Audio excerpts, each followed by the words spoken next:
Keith Uthe, Enrich mortgage expert extraordinaire. How you doing, buddy? I'm fantastic. No better way to end the year and get ready for a start one than talking about mortgages, is there? It's interesting. Stephanie and I on our podcast, the Everyday Millionaire Mindset Matters, one of the exercises we encourage people to do is about completion. So, how are you ending one year? What are you going to take with you into the new year? And what are you going to leave behind? So when we look at the mortgage industry in 2023, I mean, you are the top of your game in terms of mortgages. You've played in that space for many years now. You're investor focused, which is not to say that you don't do all sorts of mortgages, but, investors really are your specialty, residential, commercial, multifamily, res, whatever it might be. But when you look at 2023, what would you say is some of the oversights that you've seen in the investment world by investors? And I don't know if that's quite right, the question, but let's start there and see where it goes. Yeah, so I would say that I've had many clients that still found great opportunities to buy cash flowing positive properties in 2023. Whether it was, there's those that were patient and found them, but then there's those that were active and driving and trying to find them and found them and move forward with them. I will say, I think I financed more fourplexes in 2023 than I have in previous years, for sure. And I think that's because there's people who have owned those properties for many years that were waiting for values to come up a bit. And they were prepared to exit. And many of those were under rented, need repairs, and the people didn't want to put the money in. So it was a great opportunity for investors to buy using purchase plus improvements or other strategies to get into those properties. So certainly opportunity is still there for those that were really being strategic and active. Well, I think, you make a really good point. You're talking about fourplexes, but let's face it, given the price escalation over the past few years, I mean, you have to get into that multifamily space. And I mean multifamily as in duplex, triplex, fourplex or more. But, let's face it, to get cash flow, single family is not going to do it. You actually had to kind of unpack it. You had to either super suite it, or you had to add a suite, or you had to do something in order to get that rental revenue up to accommodate, the rising costs, including the rising interest rates on mortgages. Let's go back a little bit. Let's kind of work away across the country a bit, Keith. When you look at what's happening in Southern Ontario, we look at, some of the challenges that people are facing. So, for example, in the pre-construction space, and I'm not just talking about condos, but primarily condos, but we also see that in, single family detached or the detached space. I mean, there's a lot of headlines that are going, we're in a bubble, real estate prices are crashing and burning. I mean, there's a lot of, they're down 20%, 30%, in some areas 50%. And when you actually do a little bit of homework on it, that's true, but they're also comparing it to all-time highs. They're saying it's down 30% from the peak of 2021, early 2022. But when it comes to mortgages, from your perspective, whether it be in Ontario or anywhere in the country, what are you seeing in terms of those that did a pre-construction deal and now are bumping up against a wave of, holy cow, my property doesn't appraise for what it did. Now what do I do? Are you seeing that within the scope of work that you're doing? You know what? I saw a couple of them, but it's interesting. I think many of the developers that were developing those projects in Ontario really slowed their completion on it to not put their buyers in that position because they know that just creates more problems. And the last thing they need is now a bunch of lawsuits and different things that they have to take on because buyers can't get their financing, whatever. There are a couple of lenders that, in the B space that will use the purchase contract price or in higher and appraised value. However, that's not the solution for everyone. And I found that it seemed like a lot of developers really seem to slow their pace to get into completion, hoping that things will shift in the market before they get there. Let's face it, 2023 has been pretty tumultuous in terms of what's going on in the mortgage industry and in the real estate industry. And as much as, parts of Southern Ontario really took a hit, I'm seeing many really great deals being done by savvy investors who've been patient, who are looking for those deals. So as much as we live in this kind of uncertain world, it is in the uncertainty that people that are uneducated or educated and are taking their time can find really great deals, because there are certainly some motivated vendors out there. Now, when you look across the country, we have to shine a light on what's happening in Alberta.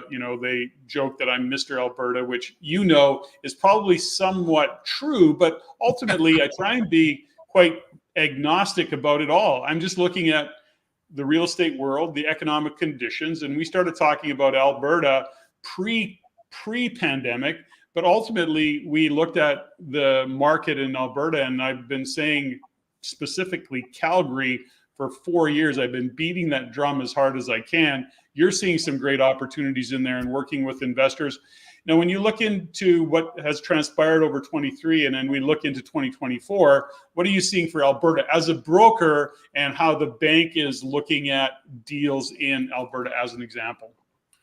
Yeah, so for once, lenders are looking at readjusting things like their loan to values, for investors on rental properties, maybe for refinances or purchases that are out maybe in that B lending space, or or a refinancing in the A lending space. Purchases, that's pretty consistent, but seeing lenders now talking about making some adjustments to be more favorable for Alberta, because they've always just been so conservative here. However, I would also say that when we look at the Alberta market, depending on what headlines you read, people see, a house has gone up this percentage and that percentage. And we have to, I believe we have to take those with a grain of salt, because we were flat. We really saw nothing from 2015 to 2021. So if you take what should be a consistent kind of 3% home increase, from 2015 to now 2023 at 3% a year, that's 8 years. That's 24% that the prices should have gone up. Yeah. From 20, consistently, if we had been consistent. So our prices are not that out of whack. If you break it down and think about it from the perspective of if we had a true, just gradual growing market like we should have, we would be somewhere near where we are now. And so it's not that we've seen this excessive growth. It's that things have finally caught up to us, whether that's through immigration, whether that's through GDP and economic development, and some shifts in our economy as far as the types of, IT and transportation and those things. So, there's some things that are positive about this in perspective, right? I think for 2023, if we look back, that would be a word that I would use with people I've worked with, is perspective. Having a perspective around what's going on that's not necessarily just driven by headlines.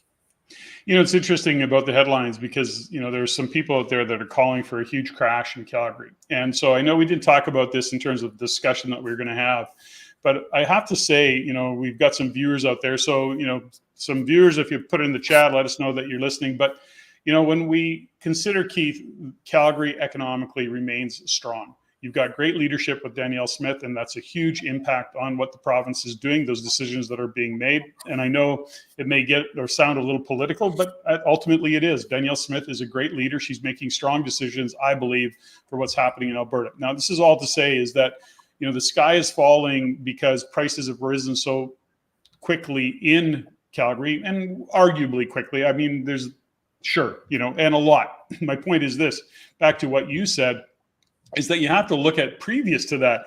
In a lot of ways, we're just catching up. The economically, Alberta's remained strong. You've got huge immigration coming into that province. You've got skilled labor coming in.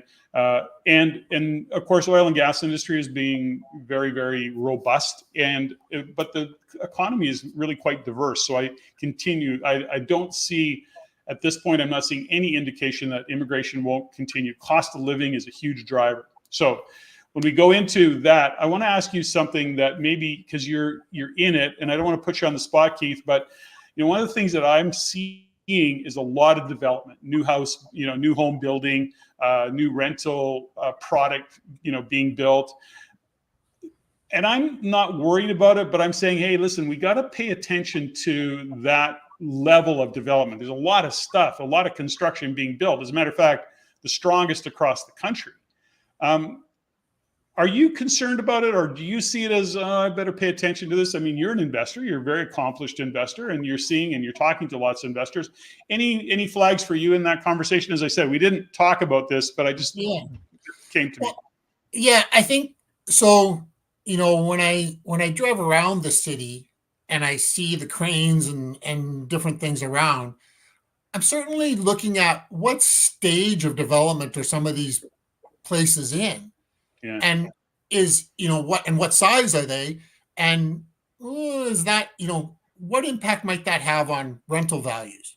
But what we don't see, and I think there's two segments. There's these big complexes being built that are apartments that are going to be 1 and likely 2-bedroom apartment complexes. Yeah. And you don't always have the same clientele that's going to rent there, that's going to rent a house in a basement suite. Because they have sometimes different needs, right? They're pet lovers versus not pet lovers. They want a garage versus not a garage. Different things, right? Maybe they're more transient versus solid in a job, or student versus not student. Different things like that. So I think that is a big part of looking at these things. Our vacancy rate is near zero. And we know that a balanced market where rents can gradually increase and tenants can get gradual increases in income is in that 3 to 4% range, is even up to 5, is a pretty good market. So, but then you've got all this immigration that the government is not giving any indication that they're slowing down, and people are going into other cities, Vancouver, Toronto, Montreal, seeing how expensive it is, and they're going, well, we've got to move somewhere less expensive. Is Calgary less expensive right now? Maybe not. But based on what they can get for a job and income, yeah, maybe it still is. And so it's going to take, I think you've always taught us, all these things take time to work their way through. There's a lag. There's a lag. I mean, if we had 4,000 units coming online at the same time at the end of June in 2024, would there be impact? Absolutely. But they're not all going to come online at the same time. And so we're going to see a gradual absorption. Okay, so I got a little bit off topic there because, but I think it's important, when we look at Alberta as a province, when we're speaking to investors who are listening to this, I remain very bullish on Alberta overall. Calgary specifically, a lot of people say, no, it's reached its peak, it's doing this, it's doing that. No, I disagree. And, I'm looking at just the economic fundamentals, taking the emotion out of it. I do want to shine a light on, Medicine Hat, Lethbridge. And, certainly when we look at what's happening in Edmonton, and, you can look at data, or you can just look at the history, and Edmonton mirrors Calgary with about a 12 to 18 month lag. So, for those investors who are looking for an upside, I'm still pretty bullish on Edmonton, although I have some concerns just around the political environment, and that's just me. Now, let's get on to a couple things around mortgages. One of the things that we talk about, and, my theme for 2024 is that clarity equals velocity. And when you are clear, when you make decisions in terms of your partnerships, your relationships, when you understand where you are financially, when you actually have a vision that's clear, when we look at who we are as people and investors, the clearer we are, the more or the quicker we can make decisions, and the more velocity we can grow into our financial future. Now, having laid that groundwork, one of the things that I've seen over the years, and I'd like you to speak to a little bit, is that, in order to know where you're going, you have to know where you start. And I often use the metaphor of when you get in your car and you're going to go somewhere, you're going to go downtown Calgary, the first thing your GPS does, your Waze or your Google Maps, it says, well, where are you? Let me know where you're at, and I can choose the best route for you to go and get you there the quickest. And so when it comes to finance and mortgages and qualifying for loans, I stress often, we need to know where we're at. So somebody like you can look at it and go, okay, I see where you're at. Let me show you the best route to get to where you want to go. And let's work around the construction. Let's work around the radar traps. Let's work around all of the things that are happening on the road to get to where you want to go. But I need to know where you're at. So I see that as an oversight by many. How do you view it when you're looking and speaking with your investor clients? Yeah, you know what? I've done that for years, but I think it became even increasingly important for people to have those conversations in 2023 to help them figure out their own clarity, because they're seeing headlines and they're reading certain, just reading stuff, being told stuff by people who aren't necessarily in it day to day, family, friends, whatever. And so being able to have that conversation where they can talk about unedited their situation, what's going on for them, what concerns they have, and what are the strategies, possibilities, opportunities, and solutions that they could consider for their situation. Whether that's staying pat, whether that's where you should just sell this, you should sell this thing because it's killing you. We should look at, redoing some things, whatever that is. But that's what I would say is so important, is we need to have that start point and then look towards creating a financial future by design when it comes to looking at the mortgage as being part of that. It's so crucial. When we look at what the banks are doing, are you seeing a shift in the banks in terms of overall mortgage approval rates, and or are they looking for more detail? Is there some insight that you can share with investors saying, okay, if you're going to go to when you go to get a mortgage, here's what you need to do? Of course, we want to be prepared in advance of writing an offer, even so that you know how to best to write the offer. It would be assumptive to go, I'm going to write this offer based on financing in a robust or a hot market like Calgary right now. May not be the best strategy, because that could drag it out. That may, in fact, kind of take your offer and shorten or take it off the table if you've got to wait around for financing approval, for example. So preparation in advance. But what are some of the one or two things that people need to pay attention to, Keith? Yeah. So for whether it's investors or somebody buying a primary home, they need to be aware of what their source of down payment is. And if they are moving money around to try to move money from 3 or 4 different accounts to put it all in one account so it's consolidated, know that if that's happened within the last 90 days, we're going to need the sources of every large deposit that moved into that one account from all those other accounts. Seeing that a lot right now, and people not understanding. So I don't care if you have your down payment in 4 different accounts, fine. You don't need to move it for me. It actually makes it more complicated. I'd rather have 90-day statements from 4 different accounts to be able to show there's 10,000 here, 8,000 here, 20,000 here, and 30,000 here in 4 different accounts, rather than you moving it all into one. Then I have to go and find the account and match that transfer from that account and transfer from that account and explain it all to the underwriter. So that's number one. And number two, the documents that we ask for when it comes, if you have existing rentals or existing rental income coming in, they're going to ask for it. So, be prepared to provide documents showing all transactions, nothing blacked out. Mortgage fraud in a high rate environment, mortgage fraud increases. So their risk tolerance and their desire to reduce mortgage fraud becomes even greater. So the documents, they are more picky on documents, and mortgage fraud is just something that becomes, unfortunately, we all become the victim of those that are criminal, and we are those that are honest are the ones that pay the price for having, for that happening. So mortgage fraud has certainly been a big topic. When we go forward into 2024, but before I go to 2024, you talk and you make a statement about controlling your real estate, and what does that mean? What does that mean from your perspective?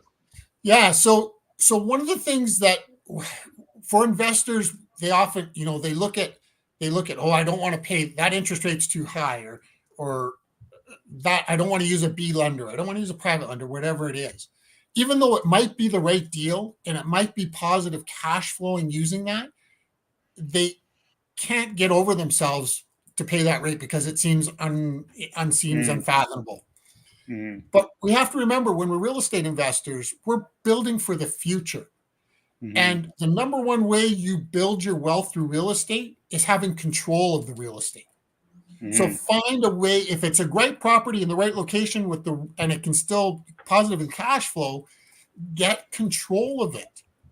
Mm-hmm. Get control of that real estate so that you can start to build for your financial future. When was the best time to plant a tree? Today. And yeah, it might grow a little tiny bit at first, but there's going to be spurts in there with the right planning and the right plan in place.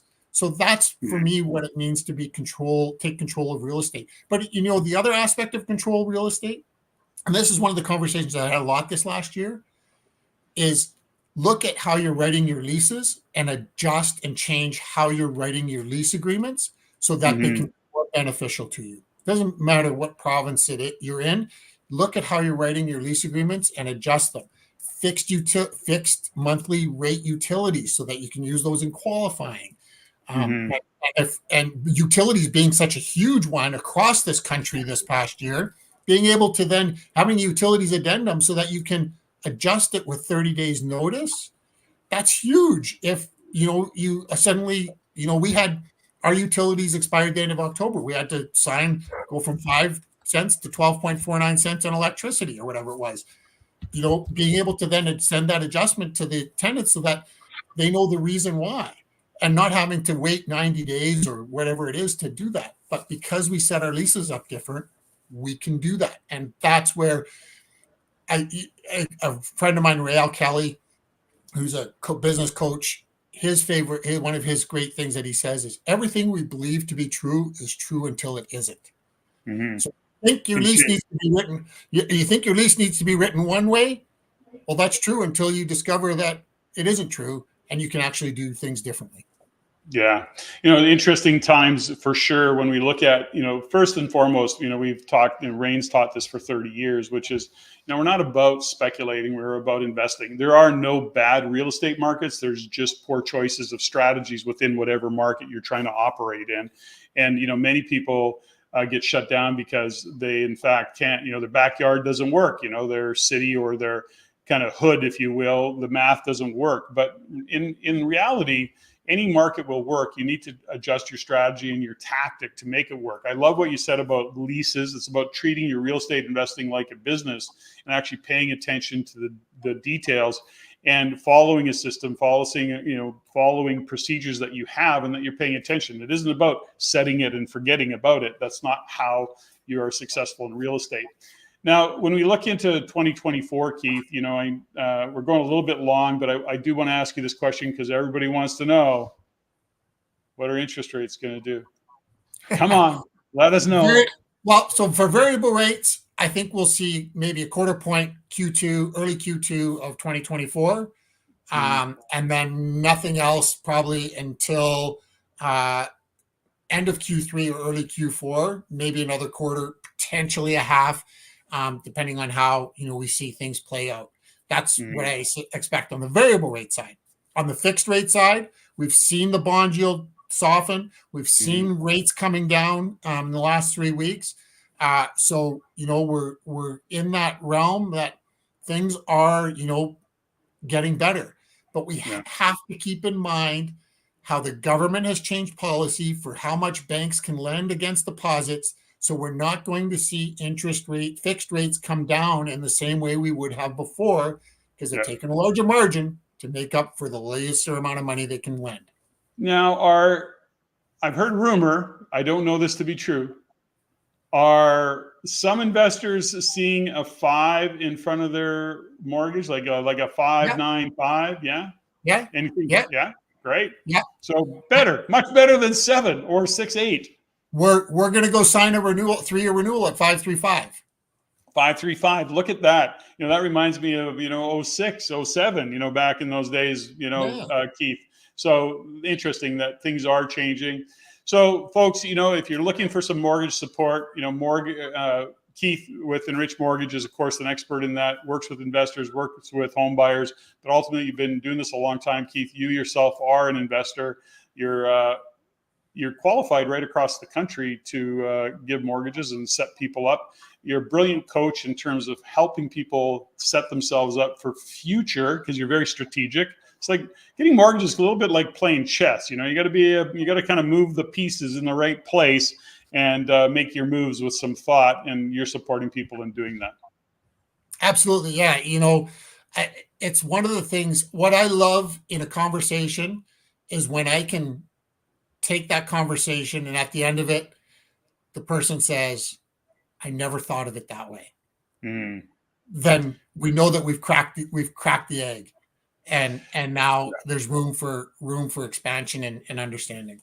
Yeah, lots of people they tell themselves stories about, I will never qualify, I can never get a mortgage. Oh, we've heard these so many times over the years, Keith, and we know them not to be true. So, folks, I'll leave you on this note. For 2024, clarity equals velocity. Keith's the man to help you get clear on your financing needs and maybe how you can set your portfolio up for success.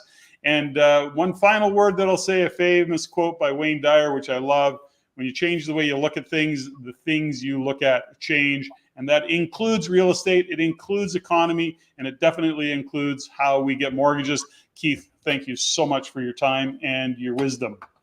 Hey, thank you, Patrick. Merry Happy New Year to you and Stephanie, and have a great one. Thanks, pal.